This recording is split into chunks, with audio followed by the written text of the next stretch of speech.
This is something which we have to think about as a church, as a family. நம்ம வாழ்க்கையில கொடுக்கப்பட்டிருக்கிற ஒவ்வொரு நாளும் ஒவ்வொரு நிமிஷமும் கர்த்தர் நம்மை வருங்காலத்திற்காக உருவாக்க பயன்படுத்துகிறார். ஏன்னா ஒவ்வொரு நாளும் நமக்கு முன்னாடி வரும் பொழுது அது ஆப்பர்ச்சுனிட்டிஸ் வரும், ஆனால் வேகமாக ஓடிட்டே இருக்கும்.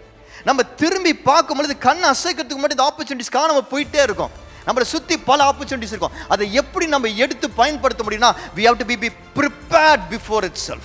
இன்னைக்கு நம்ம பல பேர் ஒளிஞ்சிட்டு இருக்கிறோம், நம்மளுடைய தோல்விகளில் ஒளிஞ்சிட்டு இருக்கிறோம், நம்ம பயங்களில் ஒளிஞ்சிட்டு இருக்கிறோம், நம்மளுடைய தாழ்வு மனப்பான்மையில ஒளிஞ்சிட்டு இருக்கிறோம். But this is the time to go forward. அதுலேருந்து வெளியே வரணும். இன்னைக்கு நம்ம மனநிலை எப்படி வேணா இருக்கலாம், ஆனால் அதுலேருந்து முன்னேறி போகிறதுக்கு நம்ம ரெடியா இருக்கிறோமா? எதுவா இருந்தாலும், ஆனால் அங்கேயே நான் இருப்பேன், அதிலே இருப்பேன், அந்த குற்ற உணர்ச்சியிலே இருப்பேன், அந்த பயத்திலே இருப்பேன், அந்த மற்றவங்க மேலே இருக்கிற அந்த கால் புணர்ச்சியிலே இருப்பேன், அந்த கோபத்திலே இருப்பேன், அந்த ரிவெஞ்சிலே இருப்பேன் இருந்தீங்கன்னா you will not be able to create beautiful days in your life. அதிலிருந்து வெளியே வருவேன் என்று முயற்சி செய்யுங்க. இந்த கடன்லேருந்து வெளியே வருவேன் என்று சொல்லி முயற்சி பண்ணுங்க.